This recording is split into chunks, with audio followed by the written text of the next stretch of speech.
couple other things that I wanted to talk about in this show.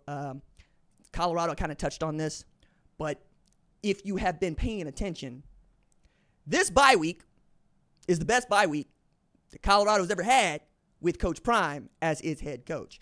Because while laying in the cut, they saw a couple of teams they needed to take losses in Big 12 play. Take exactly those. Iowa State took a loss to Texas Tech, and Kansas State took a loss to Houston. So now Kansas State has 2 losses in Big 12 play. Colorado's got 1. Iowa State's got 1 loss in Big 12 play. Okay, BYU is undefeated. However, now that we know that Big Noon is going to be in Lubbock for Colorado at Texas Tech, don't know if that's going to be the Big Noon crew because that's a 2:30 kick, but you get my point here. The spotlight is back on Coach Prime's Colorado. They sent Travis Hunter out to Big Noon just this past weekend to pump up the Heisman just a little bit more for the folks that really stay on this fence talking about Cam Ward and Dylan Gabriel and Ashton Genty. Miss me. It's his. Like, as far as I'm concerned, they don't need to have no campaign for Travis Hunter. It's his. Just give it to him and let's get on with the football that needs to be played. But one way for you to continue to grow your legend, if you need to, for these people that still want to tell me about Cam Ward and Dylan Gabriel and Ashton Genty, is to go full Prime against Texas Tech at Texas Tech. You're going to need Shedeur Sanders to do what Shedeur Sanders has been doing. You're going to need to keep running the ball very well. You're going to need to play good defense because that Texas Tech team is not no easy win, and Taj Brooks is the load back there, and he can't wait to take advantage of the spotlight that Colorado is going to bring to Lubbock. And as bad as it is for people to hear this in Lubbock, Texas, ain't nobody tuning in to see the Red Raiders play football. Just what it is. Hadn't tuned in to watch the Red Raiders play football in quite some time. As a matter of fact, I thought it was telling. I do Keyshawn Johnson's All Facts, No Breaks pod on the YouTubes. And he pulled Michael Crabtree out of his behind to reference when Texas Tech was good. And I have to remind myself, Michael Crabtree means something to me. But to other people, Michael Crabtree ain't nobody because that was 2008. All right? Like, we got children out here playing college football that don't know no Michael Crabtree and don't know no Mike Leach at Texas Tech. It's been that long.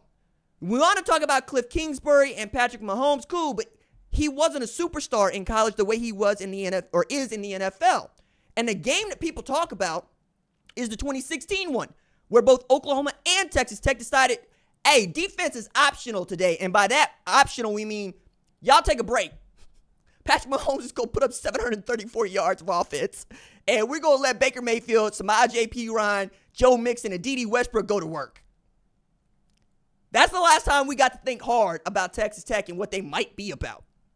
And if you got a chip on your shoulder and you're Texas Tech, cool, put another one on there so you're equally balanced. Take that into the ball game. You're going to be able to tell people, hey, Oregon didn't like it when they came down here. Don't nobody like going to Lubbock. It's Mars. I've been out to Lubbock. That's what it feels like. I'm on Mars.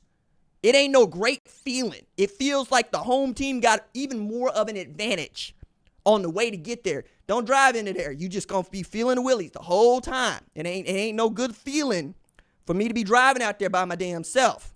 Okay? I think I need to take it much further than that, but you understand what I'm saying. The thing that I don't know about Colorado this season is whether or not they're going to be able to finish in November. Last year, there was no finishing to this team. They were hurt, and the defense was sorry and getting worse, and the offensive line was sorry and getting worse. Okay. This season, the one time they had the spotlight on them, they pooped the bed. Ain't no way of getting around that. Nebraska. Shedeur Sanders threw a pick 6 to Tommy Hill. Couldn't wait to run that mug back. Travis Hunter was mad on the sideline. It was looking like Colorado was getting ready to do that thing that they did in November, which is circle the drain. And you know what? Spotlight went away. They got themselves back on equal footing with everybody else. You get a great win against Central Florida on the road. You beat Baylor in a dramatic game where Travis Hunter forces a fumble to basically wins you the game. You have this really great game against Kansas State, but you lose 4 of your top 6 receivers in the process, including Hunter, and you lose that game late on a great drive by Kansas State to end the game. But you have purported yourself well against places like Arizona, right? You go into this bye week, and all of a sudden we're looking around and we're going, Colorado might actually be good, and they pop up in the top 25. And in the bye week, they move up in the top 25. And I expect that they will be in the College Football Playoff Selection Committee's initial top 25 on Tuesday. But again, the lights is bright again. Everybody knows who Colorado's going to be, right? You're not sneaking up on nobody, and we're going to be watching you in the daytime this time. Who can you show us that you are? I know who Deion Sanders is. I know who Travis Hunter is, right? For that matter, I know who Shiloh is, and I know who Prime is. It's the rest of y'all I don't know much about. It's the rest of y'all that ain't really had this on you. I love this play call that Deion Sanders had a couple weeks ago. They were down wide outs, and he went to a wide receiver, and I don't want to say dude's name because he kind of put him on blast, but he said, hey, look, is you all right? And he said, my ankle rolled. I rolled my ankle, and he said, Itch, is you going to go down there and catch this goal ball or not? And I was like, yes, that's what I want. That is the energy. That is the energy I need everybody in Colorado to have. Itch, is you going to go down there and catch this goal ball and you going to scratch? You know what I mean? Like, is you going to do it or is you going to scratch? I love that. I want to see all of that on Saturday at Texas Tech, where I'm telling y'all, these cow pokes and these barrel racers is going to show up in force, okay?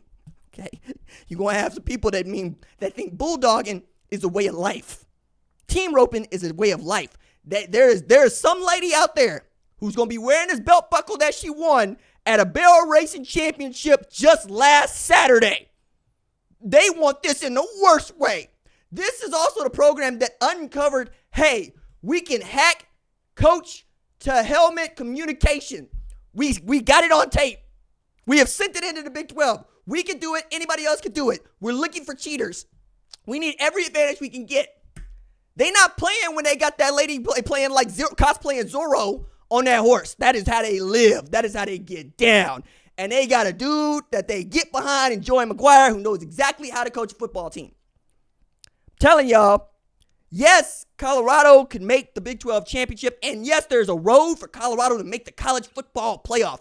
But it begins with Texas Tech. And then we'll see. It's wild, man. If you looked at their schedule to start the season, and you looked at the last 4 games they got, Texas Tech, Utah, Kansas, Oklahoma State, you'd be like, damn, that sounds like 4 L's. All those teams save Texas Tech are trash. Like every one of them. Oklahoma State's not any good. Arizona State came and whooped they behind by 3 touchdowns, and it was a 3-hour weather delay in Stillwater. Kansas, falling off the map. Utah, falling off the map. Colorado, still healthy, still thriving, ready to do something. I can't wait to see how this is going to go for them. I really can't. It's going to be fun.